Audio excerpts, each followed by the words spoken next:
I just came back from Stockton and did a presentation at Menlo Park, and here I am.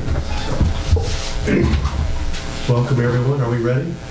They should be. I'm late, not you. So, all right. I want to welcome everyone to is this a regular or a special? This is a special. All right, special session of the Montara Water and Sewer District Board of Directors. Can I have a roll call, please? Okay. Director Slater-Carter. Present. Director Wilson. Here. Director Harvey. Here. Director Huber. Here. Director Boyd is absent. He is. I think he's in Europe doing hard duty of some type or another. Okay. I have no statement, although I'd like to ask Catherine, what's Rain Gauge talking about these days? I read a headline that said water dam will be breaking and we will be getting lots of water. Okay. Figured as much. But we are We're a little short this year. So if the next storms bring 20 inches, I think then we would be good. That's right. So we just need 20 inches? Yeah. Okay. Stay tuned. Any oral comments on any item that is not on the agenda? Does anyone want to present to the board on items not on the agenda? Okay, hearing none. Any comments from the board that can't wait till we get into the agenda? All right. Our consent agenda tonight is approval of the minutes for February 1, 2018, approval of the financial statements for January 2018, approve the warrants for February 1, 2018, excuse me, SAM flow report for December 2018, month review of the current investment portfolio, connection permit application received, monthly water production report for January 2018, the rain report, the solar energy report, and the monthly public agency retirement service report for December 2018. Are there any of these consent agenda items that any of you wish to pull? Hearing none, can I have someone please make a... So moved. Thank you. A second motion. Okay, all in favor? Aye. Opposed? Hearing none, it passes. I see we have no old business on the agenda, so we'll go down to the first item, which is a review of the draft sewer rate study. Clemens, you are on. Yeah, thank you, Dwight. So anyone who followed our recent meetings will not be surprised that we are looking at a sewer rate study. We've been talking here extensively about the need, the increased financial needs. And those are actually infrastructure needs that are both at the Sewer Authority Mid-Coast side as well as ourselves, Montara Water and Sanitary District. Additionally, there's current legal action brought by the City of Half Moon Bay that results in increased funding needs. So our draft sewer rate study combines currently known factors and assumptions to consider setting a new Prop 218 limit for the sewer service charges, and that's really the challenge here, that there is a lot of unknowns. We go through this right now in somewhat of a detail. Alex Handless with Bartle Wells helped us in the past on similar studies, and so he's going to walk us through what we talked about in the recent months here and what we think is going to happen, or what we think what should happen in the next coming years. And so there's some direct questions that we have to the board that we would like to have answered through this process, so that we can bring this then back in a more final version, probably at the next meeting. That would work well with the Prop 218 process. I'd like to simply hand this over to Alex, and we probably best project as a little slideshow. It's actually different than what's in the packet. Right through you. Yes, that's why I'm pointing in that direction. And so, yeah, or you want to sit on the table? Christine, Oh, yep. move the chair. Oh. Alex, Okay. that way it's a little more comfortable. Oh, thank you. Sorry. No, it was just spreading out because it was there. All right. So now we got.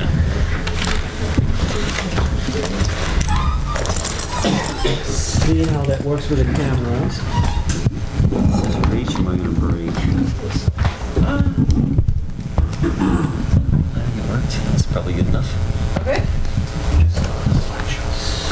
So, slideshow, play from start. Okay.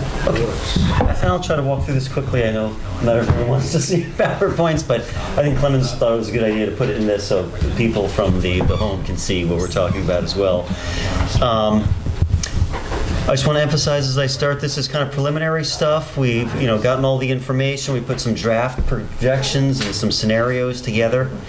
So we're kind of looking at this meeting, no direction. I just want to, no decisions, but just kind of presenting you what things look like from my perspective, having put all the information together with the rates and get the input from the board. Where do we go from here? Are there other scenarios you want to look at? Are there other things you want to explore? But okay, maybe we'll walk through. You can skip this. We'll move on to the next. Here's really my take. When you look at your sewer enterprise, it looks like you're in pretty good shape. You've got roughly $7 million in the bank. You guys have been doing small, steady rate increases each year, so it looks like you're in decent shape. But what we see looking into the future is that there's some major financial challenges, mostly related to the infrastructure, both your infrastructure and Sam's infrastructure. The other thing I wanted to point out is we look at your revenues over the last 5 years. Even though you've been doing kind of inflationary rate increases, your revenues really haven't increased because the water and sewer use have come down. So the revenues have been pretty flat. And the final thing, just to point out, for a while, the level of capital funding from your rates has been fine. It used to generate $1 million. Then as over time, as the revenues stayed flat, but operating costs gradually increase, the capital program starts to diminish, and now you're generating probably $500,000 to $600,000 per year for capital improvements. Unfortunately, the capital needs are a lot higher. On the next slide, do you want me to reach over there? No, I just want to briefly add to the fund reserves. The number there looks really high, but not all of it is available for capital use, right? There's an operations portion in there. And we already include in this year's budget, for example, we're going to draw down some of that. So it looks like a healthy cushion, but it's immediate what Alex just described. So we'll see this go down. Could you repeat the fund reserves again? How much this is in? You've got about $7 million, but it's a little bit artificial because some of it's because you haven't done some of the capital projects yet that you thought you were going to be funding in recent years. So it's made the fund reserves bump up, but those projects are going to be done. The fund reserves are going to go back down. And then on top of that, you're looking at a lot of additional capital needs that your rates just don't support that could very quickly draw your fund reserves down depending on what you fund. So in conclusion, we can't mitigate the rate increases with fund reserves in the near future. Well, I'll say they enable you to phase in rate increases. Okay. Because you can draw them down a bit over a few years while you're phasing your rates in. But in the long run, they don't reduce the rate increase because at the end of the day, you have to fund get your rates to fund the annual expenditures anyway. So they help in the short term, not really in the long term, though. No, thank you. One other question, you mentioned, so $7 million in the account, you said not all are available for capital, so how much is capital available and how much is for operations? Peter, what's the operations? Capital is $3.8 million. So capital is 3.8 and operations 3.2. Well, but we can add the... No, operations 2.9. There's other smaller reserves that are in place Right. as far as the connection fee reserves as well. But that can be used for the capital Right. project, so Right. we can add those together. So the operations was 2.9, you said? So we have to essentially subtract 2.1. 4.1 for, okay, Yeah, rate study, the last time you did a rate study was about 8 years ago. You anticipated, phasing in some rate increases over 4 years. You were able to spread that over 8 years because you didn't need to spend all the money, so you reduced the rate increases and spread it over a longer time. We look over 10 years, rates have most years been increasing roughly inflation. So, it's kind of, in 1 year it was a little bit higher bump up about 8 or 9 years ago. Maybe it was a 14% rate increase, but other than that, it's been mostly inflationary. And as I mentioned, people's use has come down quite a bit over 10 years, so most people are probably paying less than they were 10 years ago, particularly in inflation-adjusted terms.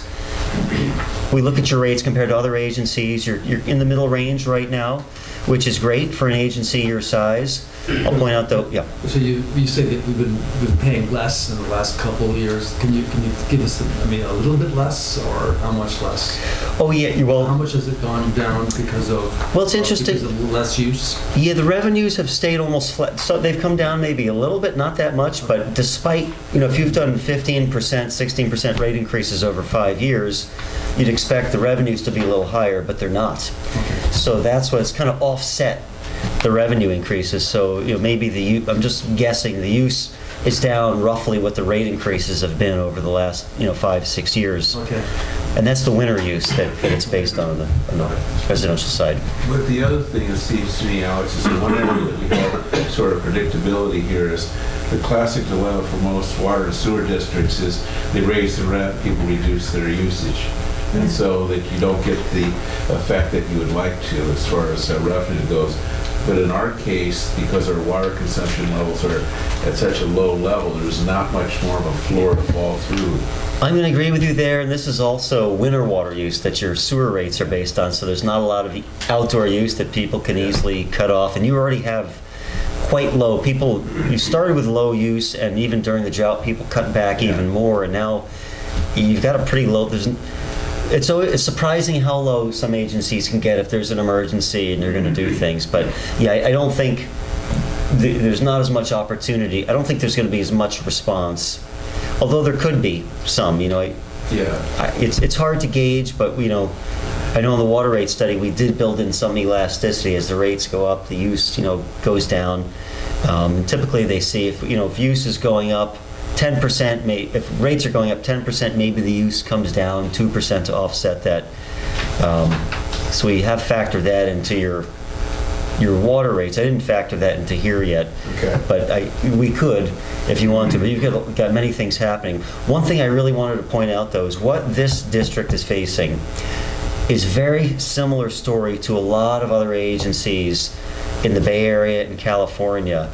There's a lot of other agencies in San Mateo County that put their sewer pipelines in 50, 60, 70, 80 years ago, and they've been fine. They've been able to get by with not a lot of investment, but a lot of these pipelines are approaching the end of their useful life and are going to need more and more reinvestment and replacement. It's kind of like a tidal wave of pipeline replacements that's hitting a lot of agencies. Maybe not tomorrow, but over the next 10, 15, 20 years. A lot of old pump stations out there that are well past their anticipated useful life. And the other big thing is the treatment plants. A lot of wastewater treatment plants were put in the early, late 70s after the Clean Water Act went through. A lot of them, like Sam's treatment plant, I think they got a big chunk of their funding from EPA grants, which used to be available. So it's like you had this free treatment plant. No one ever had to pay for it, and it's been fine for a while, but guess what? It's over 40 years old now, and from talking with the treatment plant, there's a lot of stuff that they've just been patching together. Your treatment plant is near the coast, so it's in really harsh conditions, so things tend to, something that could normally last 20 years, maybe it's 10 to 15, the coastal conditions. So you have an old treatment plant. San Mateo's in the process of like $1 billion capital program to rebuild their treatment plant and do collection system improvements. Silicon Valley Clean Water that serves Redwood City and Belmont, San Carlos, Menlo Park, they're rebuilding their treatment plant, big influent force main. I just met with Sunnyvale earlier today. They're doing a huge treatment plant, rehab and improvement project that's going to be, I don't know how many hundreds of millions spread over a number of years. Palo Alto, San Jose's talking about $2 billion for a brand new facility. So it's all over. It's kind of a once in a generational thing that's hitting a lot of agencies, here included. It's almost a double whammy, treatment plant and collection system at this time. So I just want to mention what you're facing is, you're not alone. It's for a lot of agencies around California. It's going through a certain thing. And a lot of these agencies have already, they're a few steps ahead, I think. They've already been raising rates. San Mateo did a 36% rate increase last year. I was there, I think it was Monday night. They adopted, 14, 13, 13, 12. So another, who knows, 75, 80% spread over 5 years. Other agencies in San Mateo County have been going through similar steep increases year after year. San Carlos did like 80% over the last maybe 4 or 5 years. Redwood City's been doing 9 to 12% per year for a number of years. Sunnyvale's looking at 10%, 9% every year going forward. So just to put it in context. But let's move on. Sorry. Next slide. Yeah, please, thank you. Here, this just shows where your rates are compared to a lot of these other communities. A lot of the ones to the right of you have done, significant rate increases in recent years, and they're much bigger agencies than you are. San Carlos, Millbrae, West Bay, San Bruno, Hillsborough is already quite a bit higher. Triple, yeah. So Alex, the rate that you're showing here does not include any property tax as part of it, correct? No, because you don't have separate property taxes levied in addition to your regular property taxes for your sewer. But like you take out Granada Community Service District, they show that the rates are really low, but a significant part of their overall income is from property tax, right? I believe I think they have a big chunk that comes from property tax, which enables them to keep the rate low, but I don't know how much that is. But if actually, Clemens and I talked about that, It's correct, but I also don't know what the ratio is. Yeah. Well, if I could add that Granada is relatively flat, and they don't have as many pumps as we have. Who can give us the right numbers. They don't have the electricity bills. Right. They don't have the earthquake areas like we do in Seal Cove to maintain. So they've got and so as a result, they have been able to put more of their property tax to underwriting their sewer bills. That's going to be changing with the parks effort that they're doing. But if you just look at the terrain and the simplicity of Granada versus the complexity of Montara, that's the major difference in the two districts. That's right. And even Half Moon Bay is relatively flat, and they have almost no hills, and they don't. I think they have 3 pump stations or something. So there's a lot of difference, and that's if you look at the different districts, you will also see, for instance, Hillsborough is all up and down. Yes, so we have a number of major pump stations in this district, and it's due to the hilly area. Granada has hills, but it's bowl-shaped, so it's all just gravity down. And they get the property taxes too. Yeah. But I don't, when I see something like that, I think, Operations costs are high. I don't know if it doesn't mean that someone on the left of this chart is any more efficient than some on the right, because I work for some of these agencies on the right, and a lot of it is, they're gearing up for capital expenditures, things like that. Exactly. So a lot of them are, everyone always wants to see how they compare, but there's no such thing as apples to apples at the end of the day. Mm-hmm. But anyway, okay, just to show you guys that. In terms of your customer base, obviously, it's mostly residential. Residential is about 97% of the customers, and about 90% of the usage in the revenues come from residential. And your sewer rates, as I mentioned, it's about $2 million a year is what they've been generating. It used to be a little bit higher, not a lot higher, but it's been hovering around that level for a number of years. Next slide. Just to talk about your sewer rates, because there's some things we want to get your input on the sewer rate structure itself. You guys have volumetric sewer rates. It's based on usage. Residential customers, it's based on prior year winter water use. Commercial customers, it's annual water use. On the commercial side, you only have 54 customers, but you have 7 separate rate classes with rates that vary a bit based on wastewater strength. And a lot of those commercial classes have rates that are very close to each other. The only other thing, you collect your charges on the county tax rolls each year. And if you go to the next slide, the one thing that's actually very confusing about your rates, and also the only other place I see rates like this is I think Granada Community Services District have these rates where the rate's listed at $42.93 for residential. Well, that's per, the use for the 4 winter months. So you times it by the use for only those 4 winter months to get your annual bill. And what I was going to recommend is, and there's a subject to a minimum charge there, but if you go over to the right side of the chart, you can see that $42.93 is equivalent to a rate of $14.31 per HCF, or per unit. And that's one thing I was going to recommend for your consideration, is changing the way you report your rates, because it's not easy to I think, for most folks to follow. So your rate right now could be $14.31 per HCF, and it would be applied to the annualized winter water use.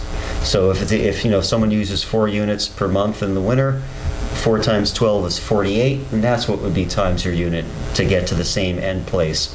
The next thing I wanted to point out, 100 cubic feet, most people don't think in terms of 100 cubic feet naturally.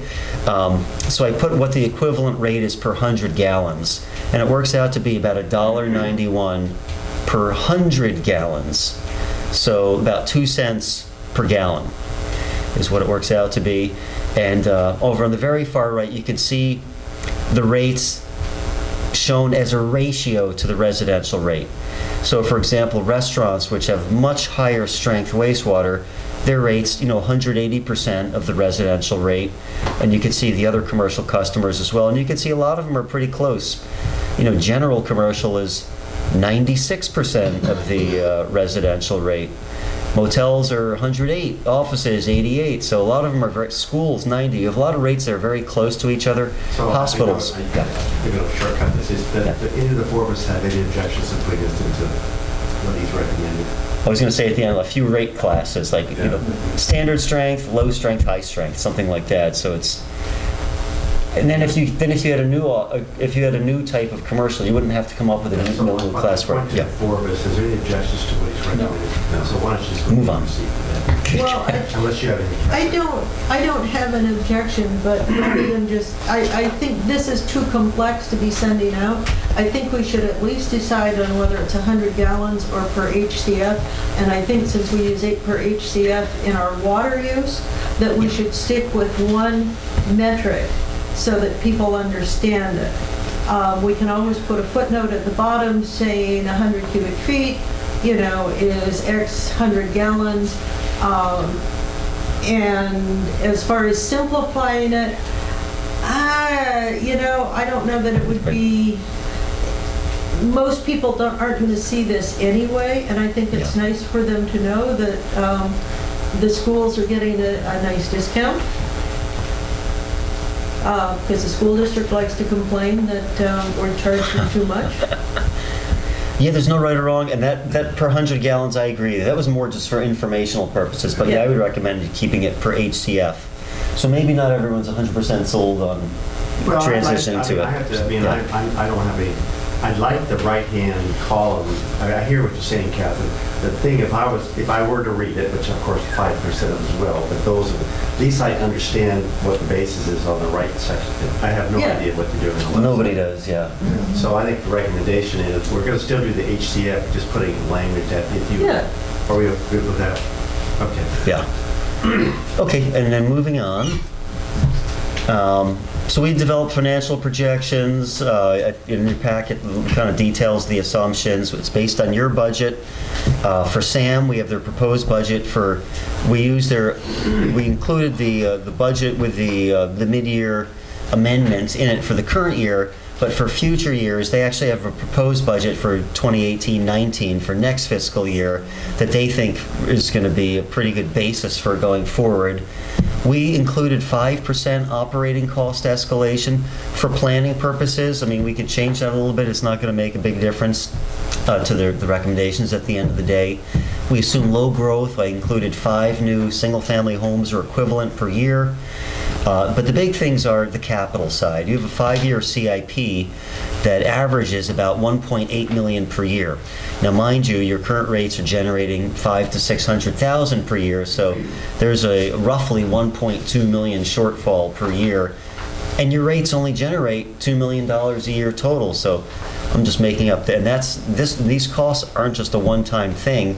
My sense is that there's some ongoing elevated level of capital funding needs for the pumps and the pipelines here. And same at SAM. They've been, it sounds like, getting by with, the least capital expenditures that they can do to keep the system going. So they were talking about, maybe, although they would like to spend much more, when I spoke with them, if they can have $2.5 million a year for 5 years, that would allow them to address some of the highest priority stuff and keep things running, and not even addressing some of the other things they would like to address. Your share is about 21% based on flow, so it works out to be $525,000 per year in this draft. Next slide. So obviously, these capital needs are really big portion of driving the need for rate increases. And I'll point out your own district engineer did a quick analysis of, hey, what if you take all your infrastructure, and what if you replaced it not over 20, 30 years, but spread it over 50 years? I mean, you could have some really old pipelines and things by the time that rolled around. But it worked out to be $1.9 million per year, just to give a sense of on a 50-year replacement schedule for facilities that are already, 50 plus years old. $2 million a year, almost $2 million a year in current dollars. Same with SAM. I already mentioned this. 40-year-old treatment plant in coastal conditions. It's in need of some major refurbishment, and it sounds like there's a lot of stuff that they've kind of gotten by with as little as they can over the years, and there's a lot of things that need addressing. I'll just leave it at that. On top of that, there was also kind of a little bump up of SAM's operating expenses in the current fiscal year, separate from that budget amendment that's factored in. And the other thing that we didn't factor into our projections are some kind of potential legal costs related to the latest lawsuit from Half Moon Bay suing SAM. Unfortunately, if there are legal costs, everyone has to pay for it. But most unfortunate, I think, for Half Moon Bay, because they're paying their side, and they have to pay half of SAM, so they essentially sued themselves, don't they? Let me tell you, Okay. let me give you the facts. Being the SAM rep, Half Moon Bay has taken the position that SAM is not being sued. They are only a real party in interest, and so there is no lawsuit. Now, many of us believe differently and have been advised by the SAM attorney in open session that it is different. However, Half Moon Bay refuses to fund SAM having an attorney for its own involvement in the defense of SAM. And so SAM is left hanging out there until Montara funded SAM having an attorney. SAM had no attorney could not fund the attorney coming to our meetings. The attorney has done some pro bono work on this case to protect SAM. But Half Moon Bay, the whole point of Half Moon Bay's suit is they're trying to get the legal costs put on Montara and Granada, and they are trying to get all of the repair costs for any part of the system that connects Montara and Granada to the plant. So I'd be happy to talk to you about it more. I'm glad you're telling me. Thank you. Yeah. Well, all this is correct. De facto, the legal costs at SAM have significantly increased, and it has also to do with the other legal action due to the spills there. Absolutely, and because of, and Montara is bearing almost all the costs at this point. Okay.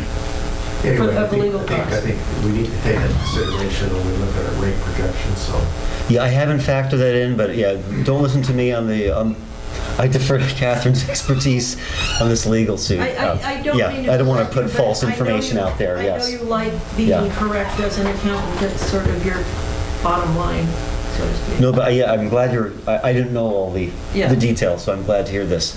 So I ran a few financial scenarios. These are preliminary draft scenarios, and it's really informational purposes for folks here. And we want to, just think of this as just a starting point. And it's really meant to be informational, because I know folks here are aware there's elevated capital needs, but what does it mean to your rates? Unfortunately, to fund these elevated level of capital needs, and there's some operating cost inflation as well, if you did a one-time rate spike and said, okay, starting next year, we're going to raise our funds up to cover all these needs on an ongoing basis, it works out to be a pretty large rate increase, almost doubling the rates. I'll show you on the next slide. The second thing I thought, well, that's usually not palatable. Most agencies don't want to do that. What if you phased in your rate increases and still funded all the capital needs that are on the books for the next 5 years with the district CIP and your share of SAM's facilities?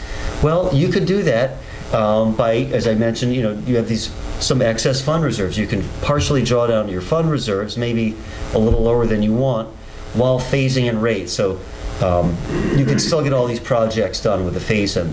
But even that may not be palatable. So I made a third alternative, which is a slower phase-in of rate increases, which takes significant steps in the right direction and gets you where you want to be after 5 years. But in the intervening years, you might not be able to do the full load of capital projects. You might have to cut back a little here and there to make it work with a slower phase-in of rate increases. The next slide shows the level of rate increases. The one-time rate spike is pretty much a doubling of rates, just to give you a sense of the magnitude of what I'm looking at when I see these numbers. The second one is the phase-in. Hey, if we really want to do all these projects over the next 5 years, well, it's still pretty steep rate increases phased in over 4 years, compounded on top of each other. The third version, and again, these aren't any final versions, these are preliminary versions, is what if it's more gradual over 5 years? Maybe you have to cut back some of the projects in years, 2, 3, 4 a little bit while the rates are phasing in. So our take was, you don't have to solve this overnight. There's always a lot of unknowns out there. So it doesn't mean we don't take any action. It means, hey, let's take some steps in the right direction, and we'll come back and reevaluate in future years. And so we don't know how many years of rate increases you want to go for, things like that. The other thing I wanted to mention, these are big rate increases. Rates always reflect, it's a balance of many competing objectives. And what I see two big competing objectives here. On one hand, hey, we want to fund all the needs and do everything right. On the other side, well, wait a minute, we don't want to have giant rate increases. So somewhere in the middle, the balance lies, and that's what we're looking for the board for direction on. And the last thing I always want to mention is, rates aren't just looking 1 or 2 years ahead. It's a long-term thing. So if we have to go from here to climb the mountain, any less rate increases we take earlier on mean most likely more rate increases later. Larger rate increases in the early term years mean less in later term years. So sometimes it's a now or later game with these rates. Next slide. Could you go back? So if we did, so you were kind of looking First cut. option B then? I'm just trying to show you to give you guys a sense of what it looks like when you really put these numbers together. And the detailed projections were in the board packs, yeah. But if we did option C, 15% per year, that would still take care of our needs? We actually have, I think we have a list of questions that we have to answer at the end, but I think That's a good question, yeah. there's a lot of variables here right now. So I don't think that we want to go out for a 5-year rate study. So I think what is prudent to do is to get to a second rate study in a shorter period of time. so that we set rates for 1, 2, or 3 years now, and then revisit this whole topic, knowing Do an update to the financial knowing projections. that things Yeah, can this could be change. pretty easy, yeah. So Alex, when I looked at this, I didn't see, and I don't know if it was included in your rate study, but take us, for instance, let's call it Plan B. It shows that 24%, 22%. If you took a median rate, halfway between the cheapest and the most expensive, do you have a sense for what that translates into dollars per month? Yes.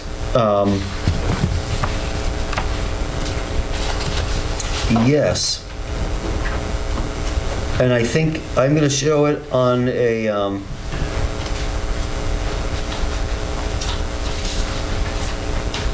do I have this in... Yes. I'm just trying to see if I've got it here. The median bill right now is, interestingly, it works out to be right around where your minimum is. Your minimum is 16 units. Yeah. And when we look at the distribution of bills, you have some who are, instead of being 16, they're 15, 14, 13, and you have folks who obviously get a bit higher. But your median is right around the mid-range. Yeah, your median's right around 16 or so. Last year, the average was 17, I think, so that's what you're billing. Yes. But the median's right around 16, so I think I had a table in here. Oh, just the median is number. Oh, here it is, yeah. Just give me one number. It's, okay, the median right now is about $57.24 per month. The average is about $75 a month. So going next year, with a 15% rate increase, it makes it go up about $11 to 86 for someone using 5 1/4. So it goes up about $9 to $11 if it's roughly in the $10 range for kind of the middle customer. And then again, the subsequent year after that would kind of be the same, so maybe a tiny bit higher depending on how they compounded. So you're talking about somewhere in the equivalent of $10 per month. You guys bill annually, so $120 per year for each 15% rate increase, somewhere around that range for a typical customer. Yeah, probably a little higher. Yeah, a little bit. Probably $12, $13 a month. Because there's a little bit of spread between median and so. Yeah. Yeah, I mean, depending on which the customer is. Some would be, $9, $10, some might be $11, $12, depending on what their use is. And some could be higher if they're a much higher level of users. So not insignificant. But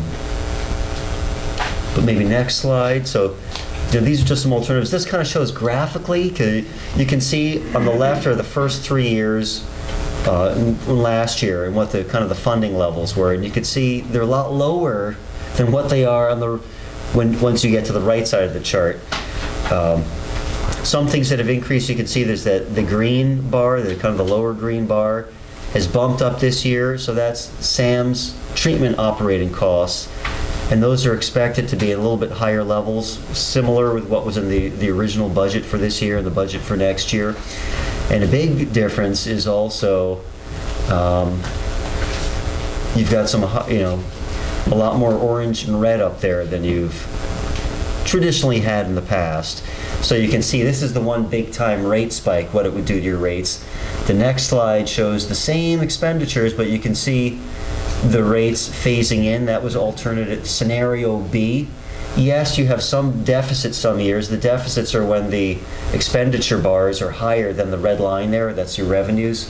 So yeah, it means a drawdown of fund reserves over 5 years, but at the end you're where you want to be.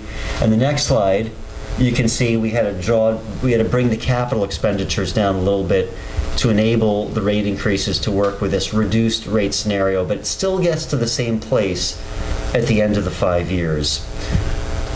Moving on. Alex, Yeah. I have a quick request. You've got SAM sort of intermixed with MWSD, and I'm wondering if you could do a chart for me, just to make it easier for me to understand, where the MWSD is all stacked on top of each other, and then the SAM is stacked on. Oh, with the capital, too. Yeah, you mean bring their capital down as well. You bet, yeah. Yeah, just so You that bet, yeah. it's unified, so I can kind of go, oh, look, it's 50% of the budget or whatever. It would make it easier for me to analyze, because I'm In not the big a real- picture. Yeah. Yeah, no, you bet. That'd be very easy to do, yeah. Thank you I will so do much. that, definitely. I have a question. The Clemens, I know that you've been very aggressive in replacing mains and sewer and pumps, and so I'm under the impression that we've been kind of trying to keep up and be progressive, and you have been worked hard to, like, streets have been replaced, the sewer mains have been replaced. Well, why? How does it go up the orange MWSD's capital project? Why does it go up so much? So, Explain a little bit. you see in 17 and 18, 17, 18, and 18 and 19 is actually the biggest orange chunk right there. And this has partially to do with also why the 15, 16 is somewhat diminished. This is really the Cabrillo Highway, the highway crossing that we've been planning for years. And we already wanted to implement in earlier years and budgeted to do that, but didn't spend the funds because we needed the permit to be able to do that first. Okay. And that was the delay getting the Caltrans permit. Now that we have the Caltrans permit, we're literally starting the project very soon. In this fiscal year, we'll spend a significant amount of money on this project. It's currently out a bit, so I think at the next board meeting, we'll come back with this project and hopefully a lowest responsible bidder, and we'll kickstart this project off. And this is in 2 phases. So it's 17, 18 and 18, 19. First we do the crossing, and then we do the pipeline itself. The pipeline itself has the problem. To be able to address the pipeline, it's a great issue. We need to address the crossing, lower the manhole, move it out of the street, out of the highway. So it's a 2-phased project, and that's 17, 18, 18, 19. But as we go through that jump for the crossing, we still replace mains on different streets. We still Yes. that process continues. Yes. What we're also having is a 17, 18 sewer improvement project that's going to be starting soon. Yes. But the Highway 1 project has already been funded in terms of, that's where part of that reserve gets used for that. Correct. Right. So that amount that wasn't spent, right, so 15, 16, we spent less than anticipated. Well, that's one of the reasons why we have higher reserves, but we plan on drawing those down in 17, 18, and 18. So in other words, that the yellow or the orange in 15, 16 is too small and the 17, 18 is too large. Yes. These are the factors. Yes. Got yes. shifted out. Exactly. And that's why your fund reserves are higher also, because you didn't already spend those funds, but they're going to be, drawn down in some upcoming years. Yes. Okay, next slide also, thank you. So these are the issues kind of to get board input on. I came up with 3 scenarios here, but I'm including Montara's capital improvement program. And in your board packets, I know there's a whole bunch of numbers in there, but it details all like the CIP and the impacts and everything. So I didn't know if there were other scenarios that the board would like to entertain. Why don't we do this? Why don't we leave that up there? We've got the scenarios, and I think what you're asking for is there anything else, Phil, that we're missing from the questions? Well, there is one question I have, and it may be a stupid question, but I'll ask it anyway. We have an area that's very seismically active, the Seal Cove area, and up on the Moss Beach Bluffs. And so we encounter significant expenses there.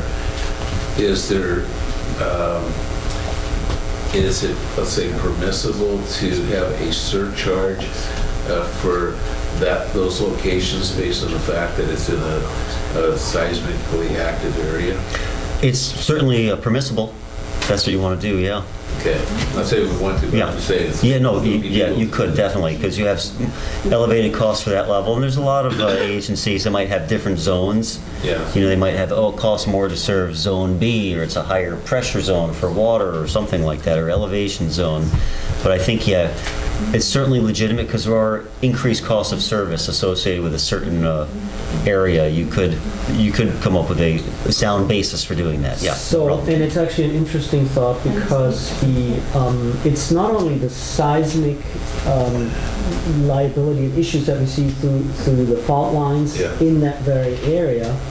It is also the geography in that same area that requires us to repump the sewage through a number of different pump stations, which leads to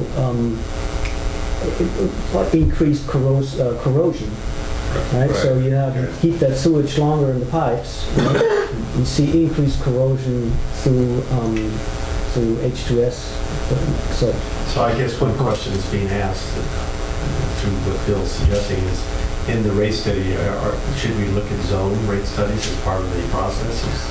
I think that's what, in so many words you're suggesting is, since we're doing the rate study, one option for us is to look at zone costing. Yeah, it's more of a question than, let's say, a proposal. You know, can you do it that way? Doesn't mean it makes sense to do it, just Right. is it in essence legal to do it that way? And but the problem with that, the way I see it, is everything is a special zone then at some point. Yeah, I mean, then you're going to say, well, wait a minute, you're making us pay for this increased maintenance here, but we shouldn't have to pay for the pipeline maintenance for those folks who live over there because we're closer to the treatment plant. So, Right. I mean, I see a lot of times agencies do that. They have like an elevation surcharge for water, but they don't have a distance surcharge for someone who's further away. So it's, you know, it's kind of, we're all in it together, but sometimes there is an area that has some just excessively unique nature to Yeah. it that you might want to go down that path. But I don't know if it's, you know, the board's discretion. I'll leave it at that, yeah. All right, guys. Question one.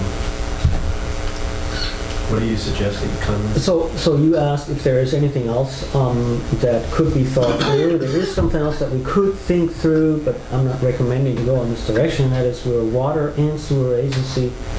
We're sending out water bills, so we could change from annual billing to monthly or bi-monthly billing on the sewer So side. take it off the property tax? That would take it off the property taxes. That's correct. Well, that Okay, would Alex, be- you got that sort of look like... Well, I wouldn't recommend it personally, but It's if you something guys that I want wanna to mention discuss it, that yeah. is a possibility while we're talking about it, but again, I wouldn't recommend it. We have a significant number of people who are behind on their water bills as it is. I think getting behind on sewer billings, in addition to getting behind on water billings, would be a particularly thorny issue then, and we'd have to end up spending a lot of time on collections. Yes, and collections right now happens fairly automatic through the property tax Right. roll, through that process of getting the sewer service charges collected through And you that. can shut off somebody's water, but how do you shut off somebody's sewer? You can't. Got some ideas? I can only imagine. All right, I guess the answer for that right now is no. So you're recommending we do a 2 or 3 year rate study? Is that the suggestion? Yes, that's my suggestion. A fairly short period. How much does a rate study cost? Around not more than $15,000. I think we're actually lower than that around. Okay, and the reason you want a shorter rate study instead of a longer projection? Is the unknown, the high amount of unknown variables, or Okay. things that can change. I mean, for example, what we haven't included here is potential changes on the SAM collections agreements, Yep, yep. right? So that's yeah. For example, there's one variable that could pop up next month. I'm not sure if we would know how to handle it next month, but we would get an understanding if that's the case or not. Right. The litigation is ongoing. So those there's a high number of variables. So the question is, are you recommending a 2 or a 3, given the variability factor here? I would go with a shorter period. I mean, if you want to extend it to 3 years, fine. Did anyone have any objections to keeping it at 2 for this round? I'm kind of concerned about the public perception. So I think if we do that, we need to have a good statement in simple English, telling people why we've done it, and at this point, unless people come to this meeting or watch it, their only source of information is the Half Moon Bay Review, and it's not known for its unbiased or accurate reporting. I know somebody who sent a letter in and it was heavily edited and redacted from what she sent in, and I'm not sure what they printed was what she intended to say. So I think we need to get, in particular, send out notes to our ratepayers and put a ongoing discussion on our website so that we can keep people informed. So I think the idea for us is to take this input today and walk away with more clarity, and that would allow us potentially to even bring not only a more final rate study at the next meeting, but also maybe even a draft Prop 218 notice.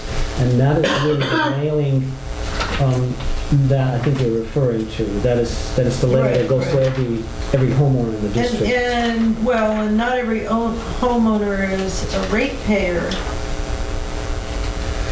Or not every house is occupied by its owner. There are a fair number of rentals here, so that information doesn't necessarily get to the tenants. And that's a fairly serious issue. Maybe I don't know when our next meeting is going to be, but we might want to put posters out inviting people to come. So it will be April 5. What we have done in the past is combine the list of property owners with the list of water customers. Yes. So that has a higher chance of reaching the tenants, because it's usually the tenants are water customers with us. Right. Yeah, and there's there's different interpretations of who you're supposed to mail to under Prop 218, but it does say property owners. So I think at the very least, you have to send to the property owner. And if the local address is different than where that, if you have a local address for the property owners in Arizona, wherever, you can mail to the local address as well. And so you probably pick that up with your water That's right. We've local also, water bills. We've did something similar with Recology's customer base. Also.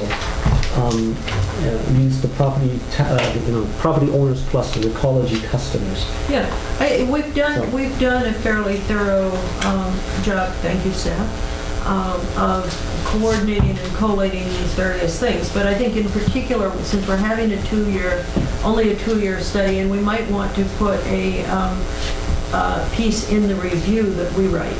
Yeah, my only concern is that the April 5th is starting the study. It's not the results of the study. So I think I'm in total agreement we need to get the information out. I'm not sure I would drive the public to come on April 5th, and we're trying to get what we want submitted and sent out and everything else.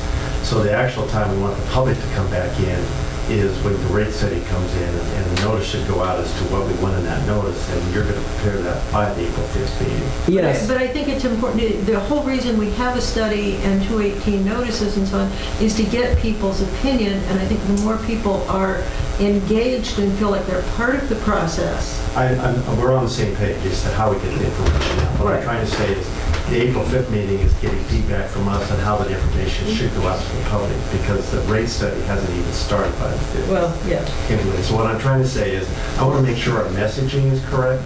Yes. And I think we should have, I wouldn't bring the public in to get our messaging incorrect. I want to make sure we're in concert with what you're having.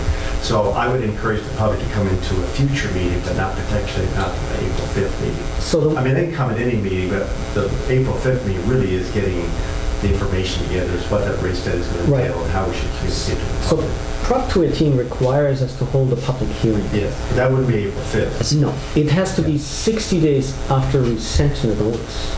So we're looking at having to upload the rate information to the county database in, I'm going to say July. Yes. And so if we count 60 days after 45. that, 45 days? Yeah. Okay, so meaning we can send something out in May that tells the customers about a public hearing either in June. mid-June would be better. I mean, if we really have to, I guess So what I think the first, consensus is... beginning July could be possible for a Yeah. public So I think hearing. the consensus is that we want to make sure the public for June. understands the process, to your point, Catherine. Yes. I think we're saying 2 years with making sure that the message is clearly indicated out to the public, which will be with the 218 process.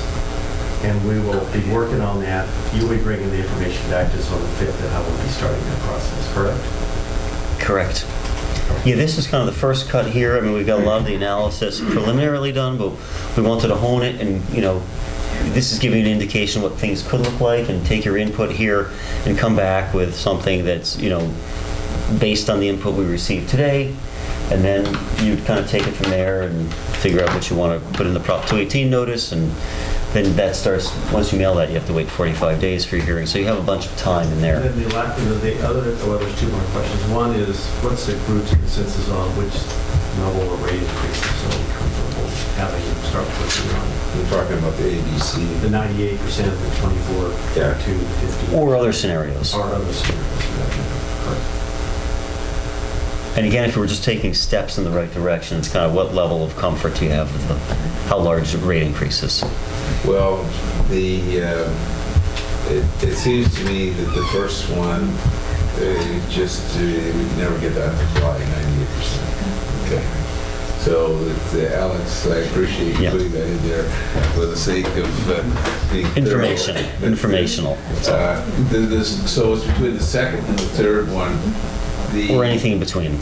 And so that it really hinges on how fully do we want to be able to fund capital projects without having to dip into reserves, right? Yeah, you already have to cut in reserves a bit for those elevated level of Yeah. expenditures next couple of years, but in the future, how much do you really want to fund of capital without drawing your Yeah, so reserves too low? The 24-22 scenario sort of prevents us from kicking the can down the road. The 15% means that there's a chance that we're going to put off things that we really shouldn't put off. And so that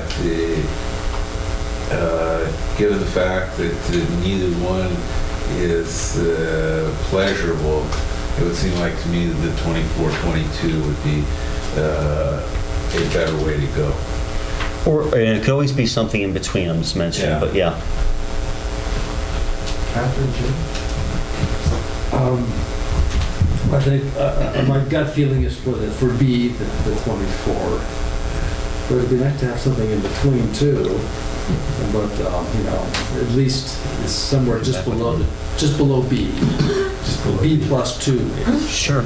Well, okay, so if that part of this rate study is that we come up with that, we can't go above 24%. So that if we do that proposition 218, we say we're going to shoot for 24, it doesn't mean, in the second year, it doesn't mean we have to do it. It means we can't go over that. Right. So we do have a certain flexibility built in that way, right? Yeah, no, I agree with Jim and Bill. Okay, so why don't you go with that? And then the last question is the sewer rate structure. I think you were showing, we talked a little bit already about clarifying and I think we're in agreement that would be good, and come back with your thoughts on that as well. I had one more thing in the rate structure I forgot to put up here. You forgot? The notion of a breaking out the SAM component separately, whether for informational purposes or something like that. Occasionally, there's an agency that separates out like a charge for the regional treatment plant, but, you know, does that mean then you have to keep every dollar segregated behind the scenes? I don't know. So maybe that's not a good idea. I think this year with the lawsuit and everything, it would be better not to, because we don't know where it's going. And there's a lot of misinformation out there. It's startling. If we start confusing people with more numbers, it's going to get scrambled even more so. That's true. Any consensus there now? I think so. That's most people still just want to know what the final bill is. Yeah. Yeah. Anything else on this issue? Okay, so we're still at the level of rate increase. We haven't got to the sewer rate structure questions, right? No, we actually talked some of it already. We were talking about the HCF. Okay, so I would just add, I think that's a very good idea, but for the sake of just making it very clear, somehow to have an example, so that somebody can, you know, sort of back that out if they don't quite understand what it means in HCF and that kind of thing. So you mean Yep. an example of, this is your old rate, and this is how we calculated it, and now we're Yeah, calculating it yeah. in a different way that shows a different number, but it's going Or to be just, similar. this is how it's calculated.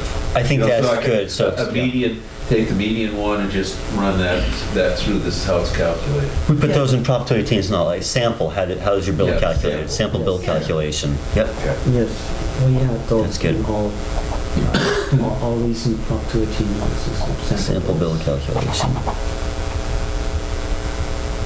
Okay, then the one about the 7 classes Yes. versus 3 classes. Okay, strength refers to what it takes to process that effluent, right? Yeah, there's a lot higher concentrations of things Yeah. in the restaurant waste than there is in a typical office or home. Okay, so that means that those 7 classes, we have to sort of then arbitrarily say it's no longer like a school, it's like... Well, they'd be low, Yeah, but there's pluses and minuses for all these things, so. I think we do better not to change too many things at once. I think people are used to what they're used to, and if you put in too many changes, they accuse you of trying to shuffle play Yeah. the New York City game. What is it? Where you have the ball in 6 cups. I mean, to your point, well, if we look at this in 2 years again, then... Exactly. yeah. Well, the other one is hospital is a very defined term. Low strength is much more ambiguous. So we're just basically let it be. Keep it Yeah. as is, sure. Anything else for me?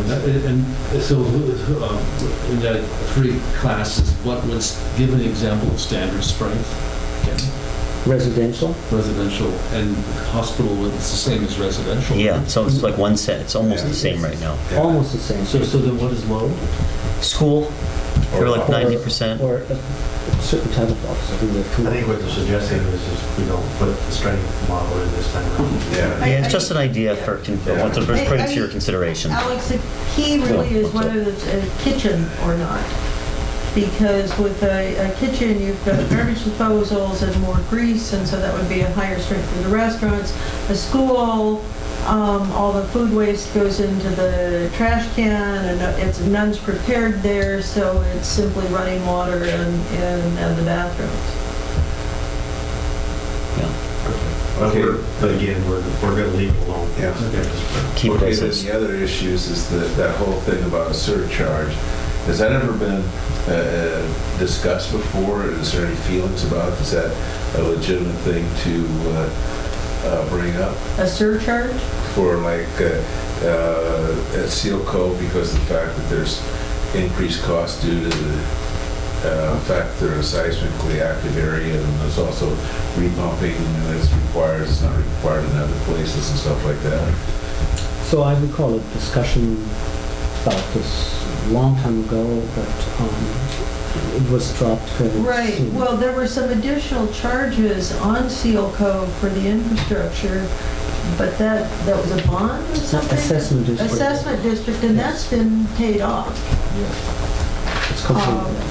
And then they just came back into the regular, and the discussion, Bill, as I recall, was, well, if we get into assessments for various things, it's like you were saying earlier, then the people in Seal Cove are going, well, why should we pay for the pump station up there, because we don't really use that pump station, and it gets into crazy, it's crazy making how complex people can try and make things. Yeah. You know, Bill, I think that this time around, we probably should just look at that. Yeah. And then if we want to look at it over the next 2 years, we can look at it. Anything else, guys? And I can tell you, I know exactly who we'll hear from in Seal Cove. One tiny thing. I mentioned I did not include additional costs for the lawsuits. But then I heard maybe we should build in some additional costs for, legal on top of what's already there right now. But I don't know what your take is. I just want to make sure we're coming back with something that reflects what you want. I think you guys should, I think you should give your best guess for what the costs are going to be for next year. That should be all inclusive, based on best guess kind of. I mean, because at some point we're going to pay for it, correct? Yes. So I would go with what we think is going to happen, knowing that we're going to be off. That's just the best you can do. And maybe you could separate out anticipated legal costs Yep. combined between Montara and Sam, and because I think people need to know what this is costing us. At this point, it's kind of lost in budgets and nobody knows. That's right.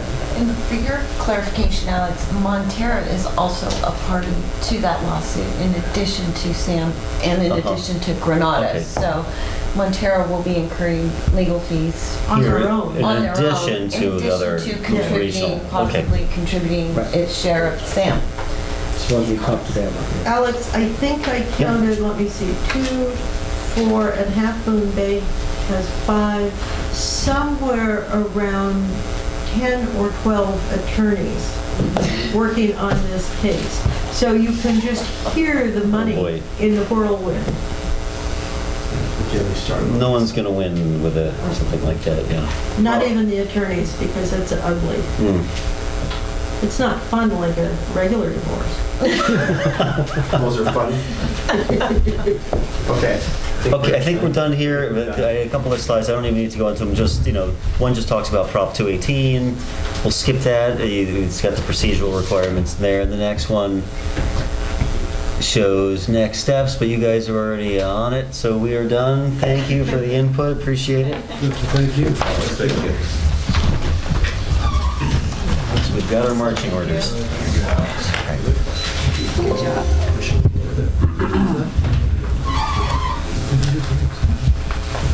Yeah. Anytime you want to hear about what's going on, I'm sitting in the middle of it. You're on the same board, right? Yeah. And I'm not political. Okay, I'm gonna bring us to our next item. Clemens is general. Our next item is receipt of the 2017 fiscal year end budget for actual review. Yes, so I need some water, I'll be back. Peter Medina with Mace prepared our, now it's annual tradition. We've introduced this some years ago, but we are looking every year at the comparison between the budget and actual year end after we received the audited financial statements. We did that the last meeting, so now we can present those. Just a brief comment. What we usually also present in this context is the 6-month finance review, and we're 6 months into it.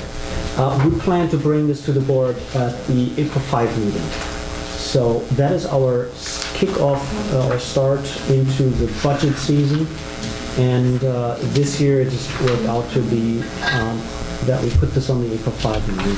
With that, I'd like to ask Peter to, come up to the table and and just guide us through what you see on the year-end budget for actual review. Thank you, guys. I would like to start with the Where's Catherine? She is. She wants to get some water. Get some water. would you like me to hold on? Yeah. Just make sure she's just taking water.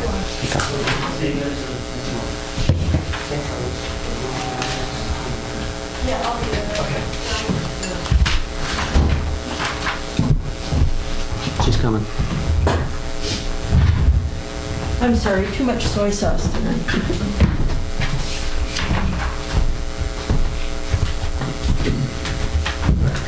Okay. So as Clement said, you said with the receipt of the audited financial statements last board meeting, that really leads into say, okay, now that we have the 6/30/2017 fiscal year fully wrapped up in terms of I said, fiscal year end completion, audited, audit release, audit acceptance. We can now go into just how did we perform as to our budget projections, which took place April of last year. And at that time, said we have a number of, he said, as Alex is looking at it, he said his view is very perspective. And they said this perspective view is just to say, okay, well, at that time in April, all of the factors that we had to go off of on the expenditure side, and some items were known and some items you said in terms of rates, we knew how high we can go due to the Prop 218. The expenditures, we're taking our best guess based on looking out and saying, okay, what do we know on the horizon? And let's come up with a budget that works with the current factors that are in place. And I said, very, very happy to say, so when you look at the reports that I produce, and I said, I'm always pretty astonished at just how close we come. If you look at, he said, I'm starting off with the green sheet. It said page 1 of the PDF.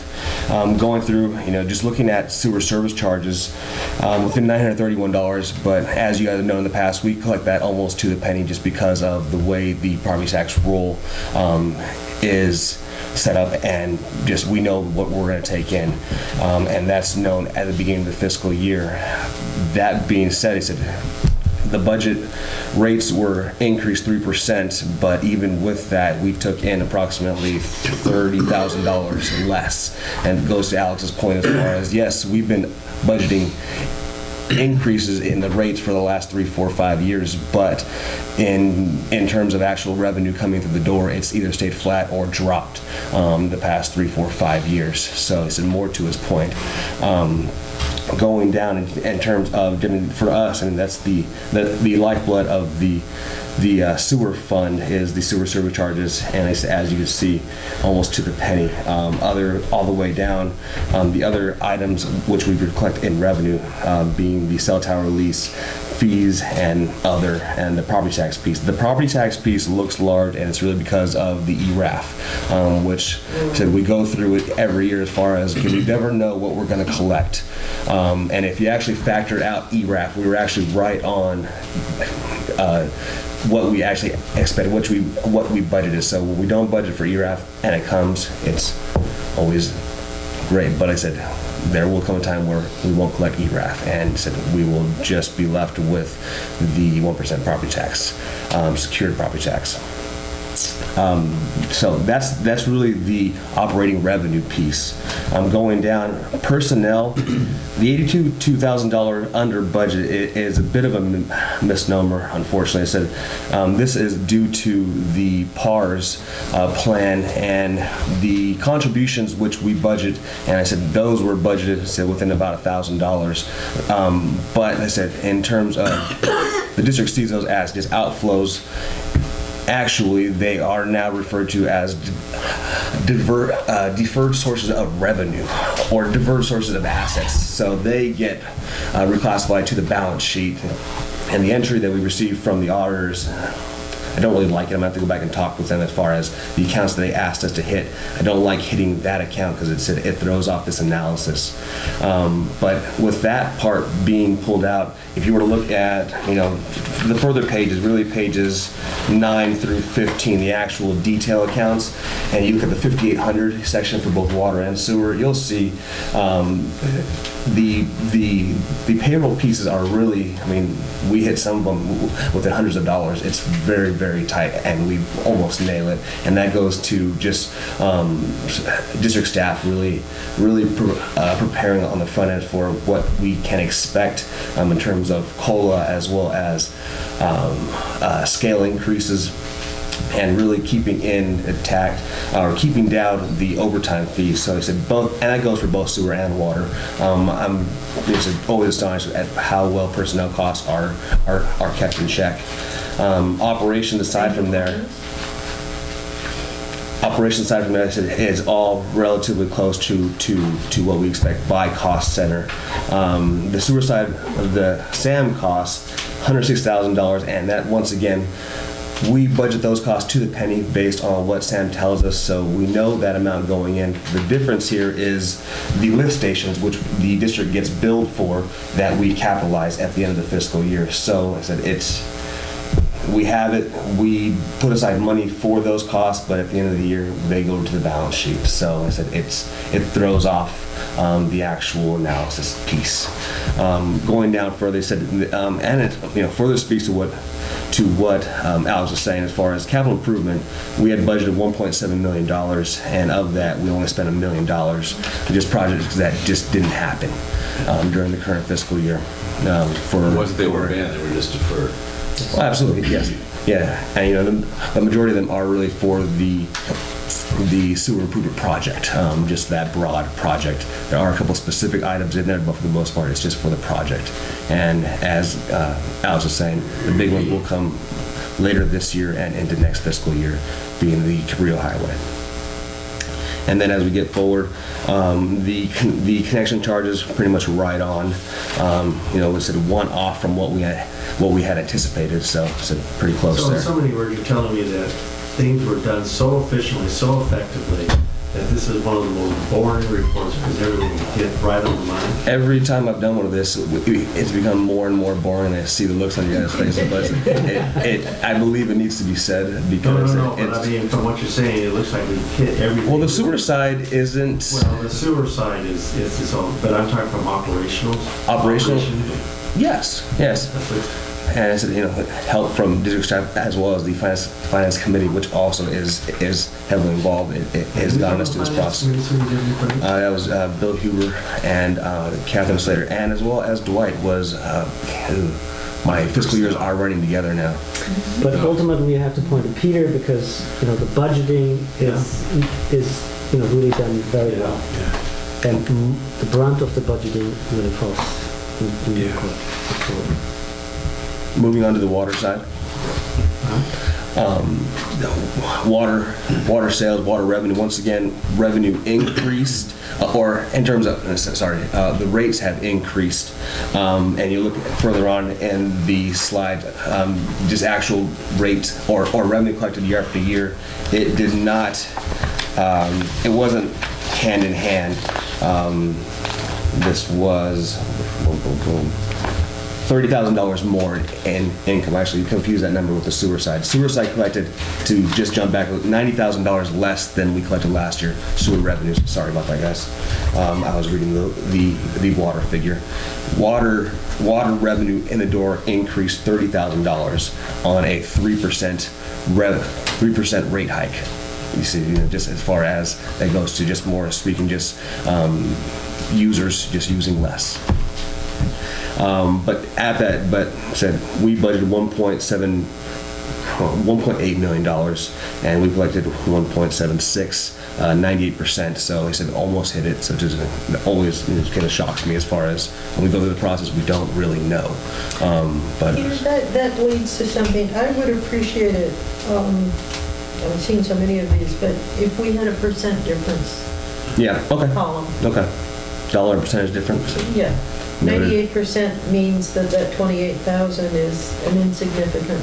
Absolutely immaterial. even though some people go $28,000 in material. Yeah, so when you look at $1.8 million budget and you see 28,000 and say, hey, yeah, we made that. So once again, the finance committee has a big part in setting that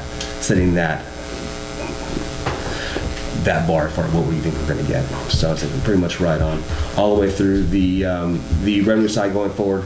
We all exceed budget. The big one, property tax, once again, ERAF is split 50-50 between the funds. So it's the same $105,000 increase. Once again, personnel side, so the same issue that I have with the sewer side, also with this side.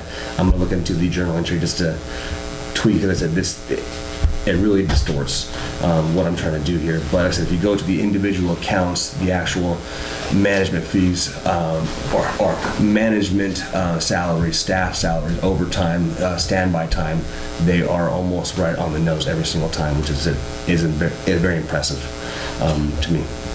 Wait, so you're saying that difference of $173,000 is due to what? Is due to the fiscal year end adjustment given to us by the auditors, which reclassifies the cumulative effects of the long-term effects of GASB 68 being the pension costs and moving them over to the balance sheet. Okay. It's a CPA. This is only financial people can. Yes. Yes, so it still baffles me. It doesn't make a difference. Because they're no longer assets, liabilities, and equity or fund balances. They're these new categories, And you don't deferred. even want to try to go in the rationale behind that such a Oh man, yeah, that's worse than me. Going forward into the investment portion, GO bond assessment, that was a little high this year, just as far as the county put the money out a little too early. We have to accrue it just because based on just the accrual it came out on June 30th. We accrued it, but it all goes toward the payment of the bond, which we're getting there. A number of years. Capital improvement program actually went a little bit over and said we set the budget at $619,000. Projects come up, and I said I've never known the district to say, well, we can't do that because it's not within the budget. We do our best, but the bigger projects this year were the 4th Street as well as the 7th Street project. Those were the two large ones, and then there were some other large purchases. There was a purchase of a new generator and a couple of other items. And there's also a feasibility study that was paid for.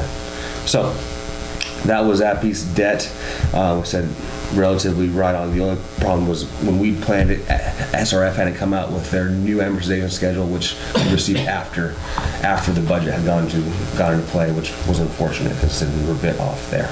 Connection-wise, pretty much right on. And then from there, I said the next 3, 4, 5, 6 pages are really just more of the cost center, but this showed more of actual comparisons to last year, not so much important. The ones that I always liked are the ones on PDF page 7 and 8, which is the comparison between the fiscal year 16 and 17 and 15 16. So you can see in there for the revenue center as well as the cost centers how we stacked up on a year-by-year basis. And so going by their sewer side, the big one is just increase in rates, unfortunately decrease in actual revenue coming in the door. And then it said going through it, and it says we're pretty much on par with what we have in terms of our expectations, and growth over years is not too bad. I said costs are really maintained here, so it's pretty impressive. This goes for both sewer and water. So I said with that, the rest of the pages are really detail from 19 to 15. This is really just a replica of our adopted budget, account by account, so you can see as far as when we budget, means district staff as well as a finance committee, this is what we look at, and we look at this in detail and see, when you look at this, then we also look at the detail of each account. So we get into it, but in the end, we look at the first 2 pages. It's pretty impressive as far as how well we did. 16 and 17, so just a quick part on just the reserves. Water side, as you guys know, under what we would like to have in reserves. Sewer is doing well, but like I said, based on last discussion, that may not be the case for much longer. All right, Peter, thank you. Any questions from the board? No, just thank you, Peter. Excellent work. Yes. Thank you so much. It's really a show off. Thank I you. have a little question, Peter. Yes. And that, essentially, our water bill or our water rates are structured, used to be structured, and we changed it where there was what we called a meter charge. It actually covered personnel and operations stuff. And then there was a use charge. And we changed it so that to encourage conservation, which has clearly been very successful, so that the use charge was a larger percentage than the operations charge. And I'm curious how accurate that those ratios are anymore. Well, that's a good question. That And is- it started out with this was really the 70-30 split that Right. they're referring to, and it was 70%, 30%. But because we're raising our rates annually, just by, it's one rate. As a right? lump sum. As a lump sum by a certain percentage, it's not 70-30 anymore. Right, and I'm So, wondering, I'm not sure what it is. out of our water rates, I suppose I could go through, but what the operating costs are as a percentage. And maybe next time we do a rate study, we should look at changing that so that we are balanced. No, and so looking at something that, it's easily, just in terms of just that second page, it's designed to look at it that way. You said we're already having it set up there between, and that's not completely true, because if you look at the audited financial statements, the cell tower lease, property tax, those are all considered non-operating. Their Right. actual operations are only considered to be water sales and the fees that are collected. So I said we can monkey with this schedule a little bit, just say, okay, well, how close are we sticking to that 70-30 Yeah. split? Is it still viable, or are we really, many years beyond that? And we are.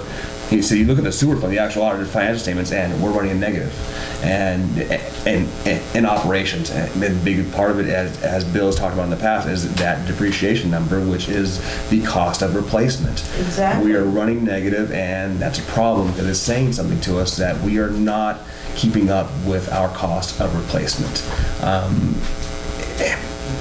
Will come home, yes, eventually, yes. But what can we do about it? You said the Prop 218 limit is set.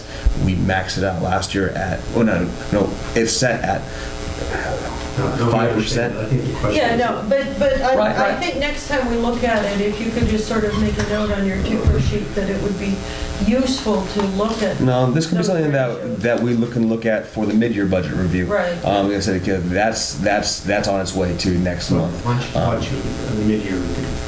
Yeah, I'm not trying to get it done for this year. This is excellent, and it shows essentially excellent management, but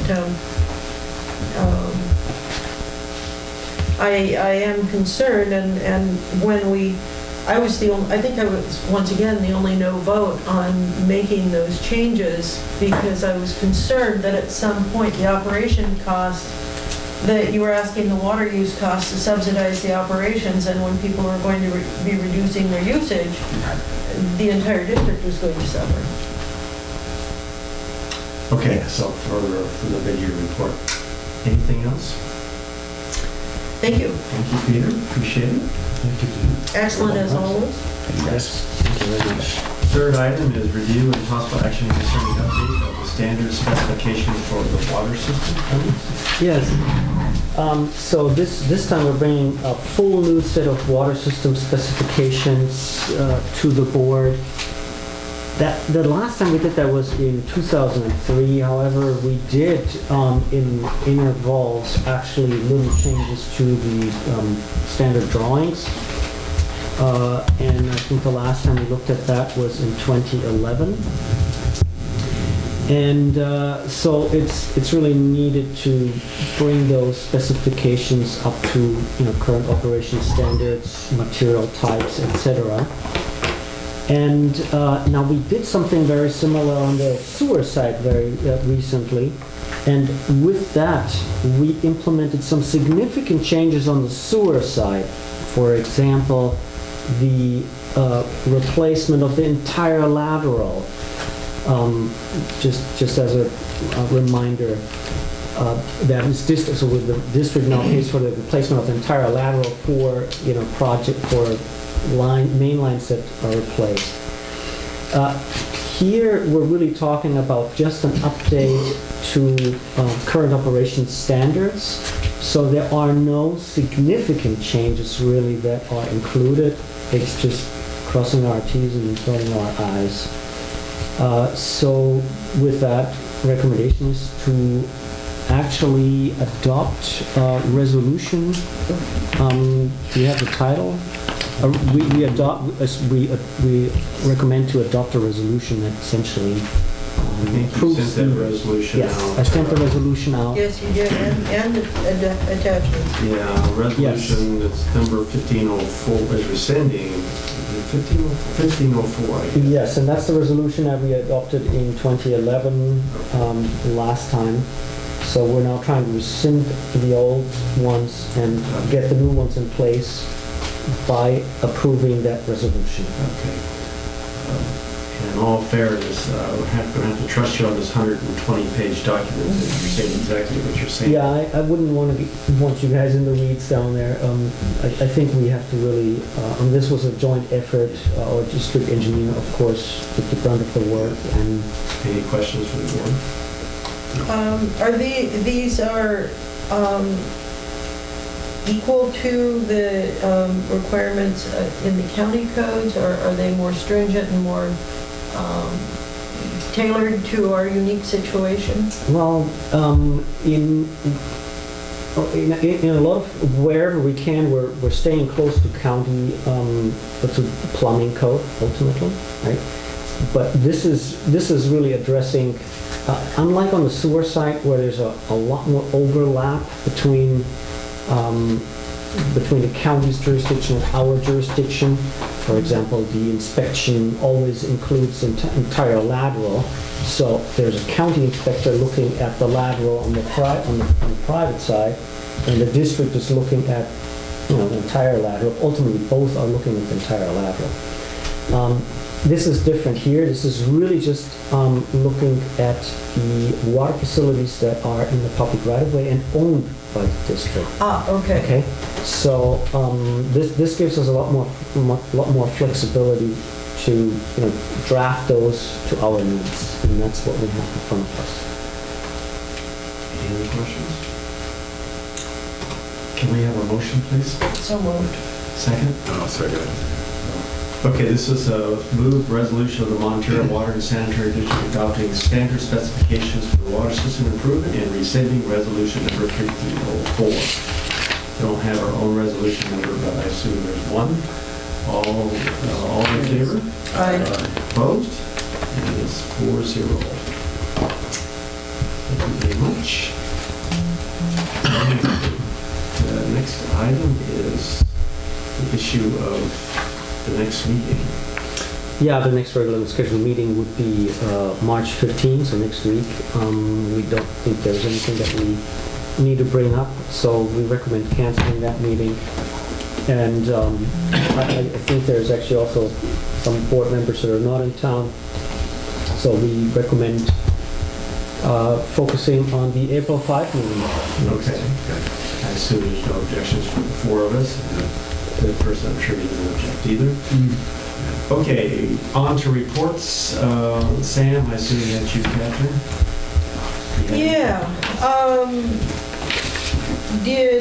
Let me see.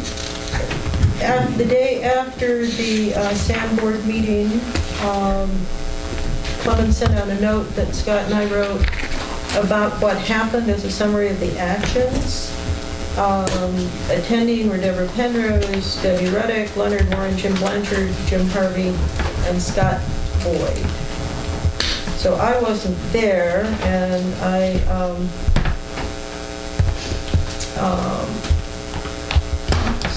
why am I saying what? That was the 12th. so I wasn't there, and we talked about that one. I can't find the other one. In any event, it was a usual meeting. We know the particular item on the agenda that was of interest was a discussion of the legal situation, and we didn't make it to that item. It wasn't discussed. It was not discussed. We approved contracts for SRT for working on the intertie pipeline, and good progress is being made there. We have, as a board member of MWSD, I'm very sorry it hasn't been raining. As a board member of SAM, I'm thrilled to death that we've been able to get so much work done under dry weather conditions and in a much safer way. So the next meeting will be, of more importance, particularly to tonight, is next Monday. And it will be videotaped. I suggest everybody either attend or come. It's a budget workshop to talk about next year's budget. And so there's going to be a lot of detail and information. And I think given the times and the lawsuit, that it's important that everybody have a clear understanding of what's going on the projects that we need to do and so on. Sam is, Alex said it was 40 years old. Parts of it are 40 years old, parts of it are 20 years old, but there has been an ongoing philosophy of trying to keep the SAM rates as low as possible, and it has led, unfortunately, to deferred maintenance. And that, as someone said, that is coming due now. And between that and the increased oversight by the regulatory boards and the changes in the standards under the Clean Water Act, again, it's all, and they don't care what happens to ratepayers. So it's important for people to watch this and get a detailed information. And then moving on to MCC, the next MCC meeting is next week also. And Beverly is going to be there talking about SAM. And so that's, again, a good opportunity if you have direct questions for her. Oh, you can come, and you can come to the meeting on Monday as well, or the MCC meeting. One of the points that I think will be discussed at the MCC meeting is the resist density folks have done a paper on the condition of the sewer system from their point of view, and have sent it out, and they sent it to all of the Mid-Coast Community Council members. So I am sure there are going to be questions for Beverly about that as well. And the other item that's going to be on the MCC is protecting views to the ocean from people who are planting trees along the edge of the highway to give themselves some privacy, even though that's not the approved thing to be doing under the local coastal program. Okay. And as long as you're on the roll, what about CSDA? CSDA was very interesting. There was a meeting in February, and the major, let's see, what was the major point of discussion? It was... So interesting we forgot. No, it was, unfortunately, there have been too many interesting things. It was, I picked up a piece of paper, and it was talking about grant writing. And there was a presentation made by a company that does grant writing, and it seems that could be a very useful undertaking, but he didn't quite talk about the fees associated as a percentage of the grants, and so it might be something we want to look at for some of the things we're doing, but first we need to know the cost, so I'm happy to pass We that can take on. it offline. I've got just bracket writers and all that. You gotta be really careful. Yeah, kind of like investment advisors. Yes, more than 3 advisors. Yes. Anything else? Nope. Attorney reports, have anything? Other than Dave's recovering well, hopefully be back next month. My attorney report. All right, that sounds good. I've heard it's been slow, but it's in the right directions. Anything from the directors? No? Clemens? Nothing to report. Okay, this is going to end open session. We are going to go into closed session. I do not anticipate anything reporting out of closed session. So let the cameras, you guys can close shop.